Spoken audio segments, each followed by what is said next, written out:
আসসালামু আলাইকুম। এই যে বুট বোনা করতেছিলাম। আমি রাত্রে বুটগুলো ভিজিয়ে রাখছিলাম। এই যে বুটগুলো কিন্তু অনেক সুন্দর করে ভিজে গেছে। এখন এটা ভালো করে ধুইয়া সিদ্ধ বসাই দিন। সাথে আমি 2টা আলু দিয়ে দিছি, একসাথেই সিদ্ধ হয়ে যাবে, সেই জন্য বসাই দিছি সিদ্ধ। তারপরে বুটগুলো সিদ্ধ হওয়ার পরে ধুয়ে আলুগুলো ছিলে ভালো করে নিছি।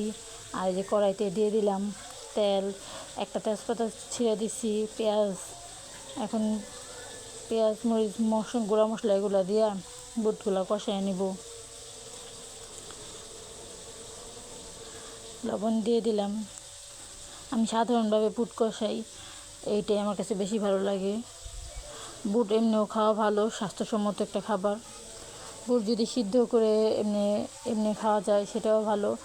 আবার বুট কিন্তু এই যে সারা রাত ভেজানোর পরে সকালে উঠে ওই কাঁচা ছোলাটা ভেজানো, ওইটা খাইতে পারলে আরও বেশি ভালো স্বাস্থ্যের জন্য।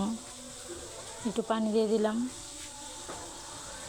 আদা রসুন বাটা সব ভাজা হয়ে গেছে। এখন গুঁড়া মশলা দিতেছি। হলুদ গুঁড়া দিব, মরিচ গুঁড়া, ধনিয়া জিরা, একটু গরম মশলা গুঁড়া দিব সাথে।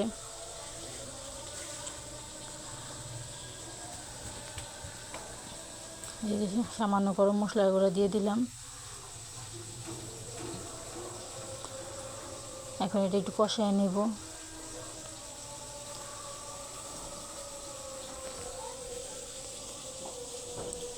আমার মশলাটা কষানো হয়ে গেছে। এখন এই সিদ্ধ করা বুট আর আলুটা দিয়ে দিব। আলুটা আর বুটটা একসাথে সিদ্ধ করার কারণে আলুর রঙটা কিন্তু একটু লালচে হয়ে গেছে, এটা কোনো সমস্যা না। আর আলুটা আমি হাত দিয়ে একটু ভেঙে দিতেছি। আলুটা কাঁচা অবস্থায় ভালোই সুন্দরই ছিল, কিন্তু একসাথে সেদ্ধ হওয়ার কারণে আলুর রঙটা একটু লালচে হয়ে গেছে, বুটের কালারটা আর কি আসছে। তারপর একটু একসাথে কষাবো। বুটগুলো কিন্তু কষানো হইতেছে, সুন্দরভাবে মিলাই নিতেছি। এরকমভাবে কিছুক্ষণ আমি কষাইয়া তারপরে আমি সামান্য একটু পানি দিয়ে দিলাম। অল্প একটু পানি দিলেই এনাফ।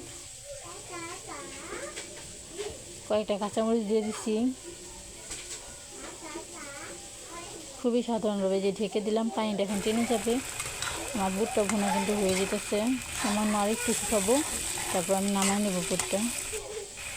এভাবে আমি তৈরি করি। আর সামান্য একটু জিরা গুঁড়া দিয়ে দিলাম বুটটা হয়ে যাওয়ার পরে।